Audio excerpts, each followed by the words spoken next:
Assalamualaikum warahmatullahi wabarakatuh. Di sini Ananda Nugrah Kuasa, NIM 2006 051101 102.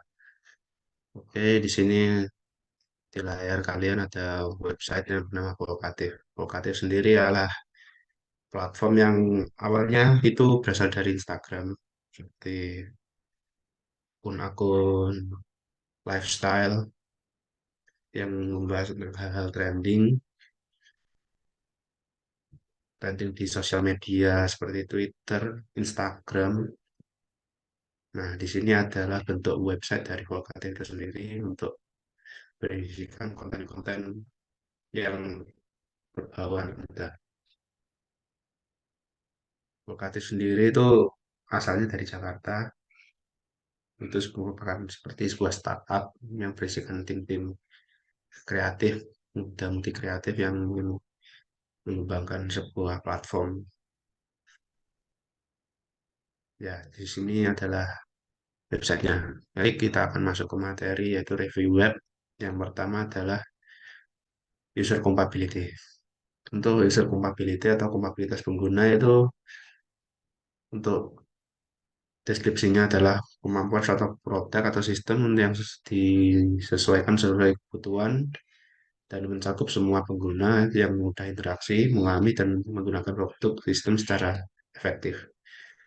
Untuk di websitenya sendiri, itu user compatibility-nya berupa base warna yang diterapkan pada website ini black and white.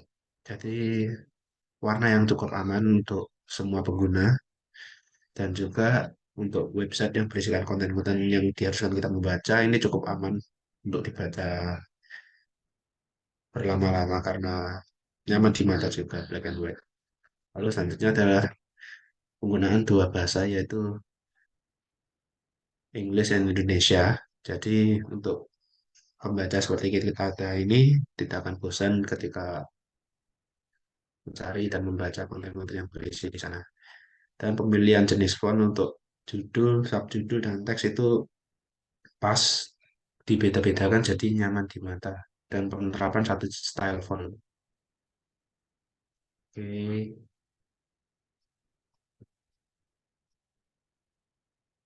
selanjutnya produk compatibility. Kita lihat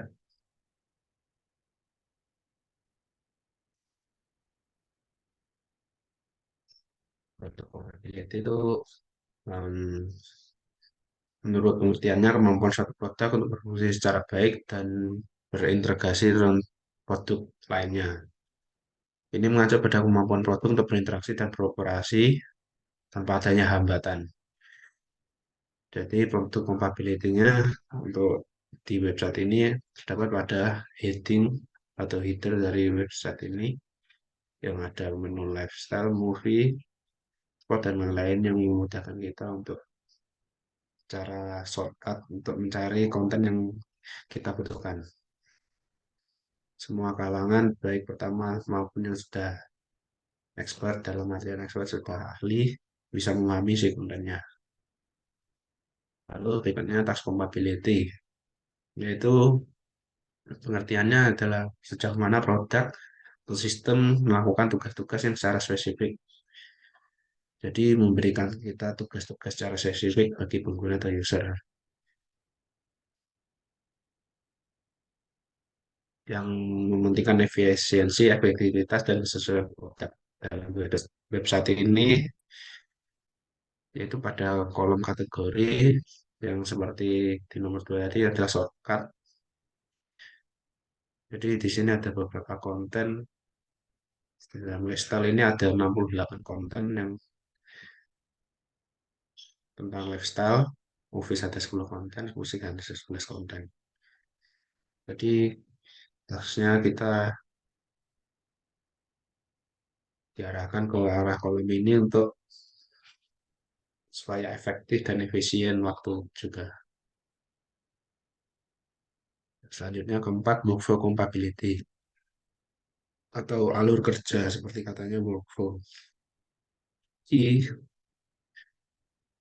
workflow yang diterapkan pada website ini adalah tampilan sederhana, Pemandangan tren sekarang adalah segala sesuatu akan terlihat nyaman jika desainnya simpel dan juga estetik itu pasti. Pengguna baru atau lama paham karena penempatan nama dan fungsi yang jelas. Jadi fungsi seperti Read More ini untuk membaca secara langsung konten ini seperti apa? Judul, lalu ada kontennya yang dimunculkan sedikit lalu untuk memancing para pembaca agar membacanya.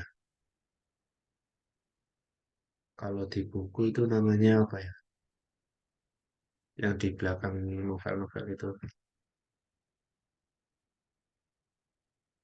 seperti ini. Nah, lanjut konsistensi. Konsistensi adalah pengembangan produk desain yang konsisten. Jadi penggunaan antarmuka device, tata letak dan elemen desain lainnya itu kan konsisten. Jadi kurang konsisten menurut saya di website ini karena ada beberapa button yang bisa diklik dan ada beberapa desain yang tidak bisa diklik seperti desain aktif ini. Nah, bisa diklik untuk kembali ke menu awal, kembali untuk kategori sini, dan yang sebuah tulisan yang tidak memberikan aksi apa-apa. Lanjut untuk ke 6, simplicity. Seperti namanya, simple atau kesederhanaan. Jadi yang desainnya itu jelas, intuitif, dan tidak bertele-tele. Seperti ini tanpa embel berarti yang ini penggunaan icon. Seperti di sini ada logo Instagram, Twitter, dan Gmail yang tidak perlu bukan nama bawah sini Instagram atau ini Twitter. Para pengguna pasti sudah tahu kalau nanti diarahkan ke tiga platform ini. Yang selanjutnya tujuh familiarity, familiar. Jadi elemen-elemen dan desain yang dibuat dalam website ini sama seperti website pada umumnya. Jadi pengguna juga sudah paham dan familiar pastinya. Basis atau perangkat desain sudah lazim. Nah, ini dan penggunaan warna monokrom yang tergolong aman. Yang selanjutnya adalah oh, yang familiarity itu ya seperti ini tampilan desainnya. Ini ada heading, kontennya ada di bawah. Lalu ini adalah footer, ya seperti tampilan website pada umumnya. Lalu ada halaman kontrol. Kontrol adalah konteks penggunaan produk atau desain yang mengacu pada kemampuan pengguna untuk mengendalikan manipulasi fungsi atau perilaku sistem atau produk. Jadi kita dibebaskan untuk manipulasi website ini sesuai keinginan kita. Adanya fitur leave comment yaitu seperti meninggalkan komen pada konten yang kita baca memberikan feedback pada pengembang. Kalau yang kurangnya yaitu tidak adanya kontrol pada menu search. Jadi seperti kita search ini tidak ada kontrol seperti love, love, love. Nah, tidak ada muncul suggestion. Untuk leave comment itu biasa di bawah.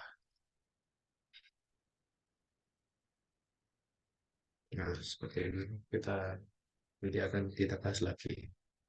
Nanti akan muncul di website ini.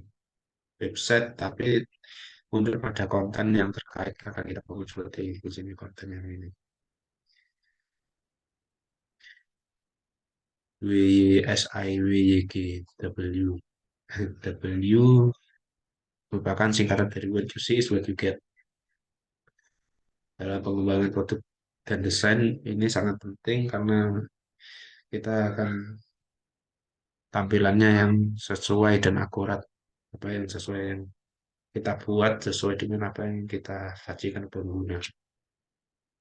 Jadi di sini menerapkan itu ketika tidak menerapkannya karena ketika saya ngetik car pada kolom search masa akan keluar kata-kata seperti car, kata-kata yang mengandung car. Padahal yang saya maksud adalah car dari bahasa Inggrisnya mobil, yang keluar malah caranya seperti itu.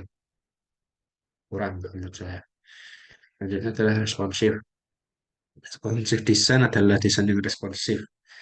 Seperti desain yang bisa posisi landscape, vertikal, horizontal, website yang bisa untuk desktop dan untuk mobile. Tampilan yang mendukung mobile dan desktop. Jadi seperti ini tampilan desktop, ini tampilan mobile. Kiri desktop, kanan mobile. Robustness, ketangguhan yang mengacu pada kemampuan sebuah website atau aplikasi web untuk tetap berfungsi secara baik, apapun itu kondisinya.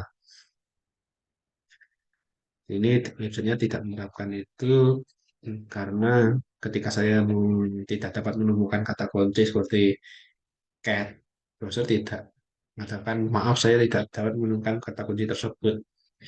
Maka malah website ini menyajikan konten yang tidak berkaitan dengan kata kunci tersebut dan tidak ada kata request seperti saya tidak menemukannya. Oke, kita coba fish. Nah, search listed fish. Nah, yang muncul malah konten lain dan tidak ada hubungannya dengan fish atau ikan. Lalu invisible teknologi itu teknologi yang tidak terlihat seperti tidak terlihat bagi pengguna.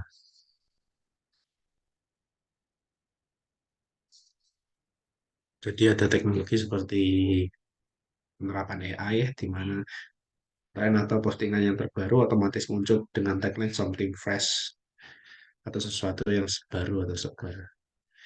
Jadi konten yang terbaru akan muncul something fresh. Oh, ya. Nah, di sini keluarnya. Seni ini juga buat people rating. Apa yang sedang orang orang banyak baca dalam website ini akan muncul dalam buat people rating. Oke, lanjut protection.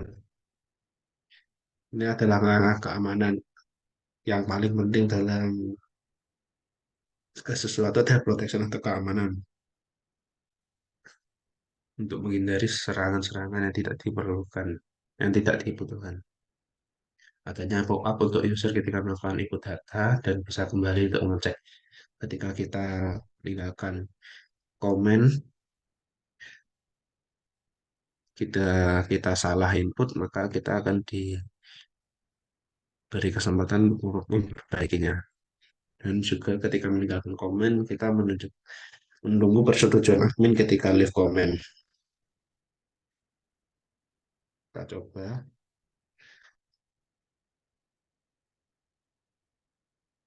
Nah, di sini nice. Kita coba masuk komen nice boss. Ini nama saya user, email dan website.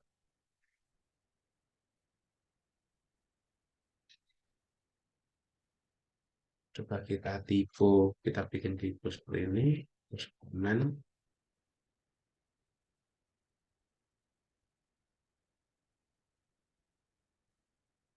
Nah, keluar pinggir ini. Nah, please type your comment. Oh, ini ketika kita belum menulis apa-apa di komennya. Ini seperti itu. Nah, jika kita berhasil post komen, muncul ini ya komen is waiting for moderation untuk menunggu persetujuan komen kita. Ini lebih aman ketika kita salah komen atau mengutarakan sesuatu yang negatif itu lebih aman. Maksudnya lebih aman itu akan terfilter oleh adminnya sebelum kita terlanjur mengirimkan email tersebut.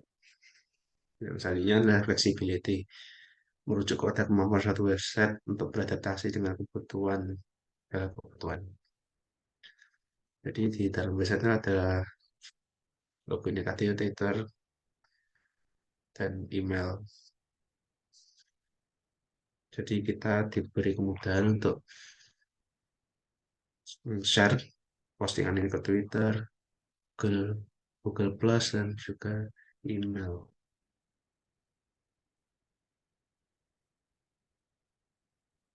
Nah, di sini dasarnya kurangnya tidak ada fitur voice note pada kolom pencarian.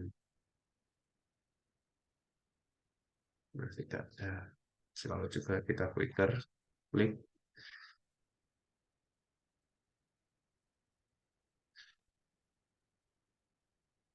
kita akan diarahkan ke halaman Twitter.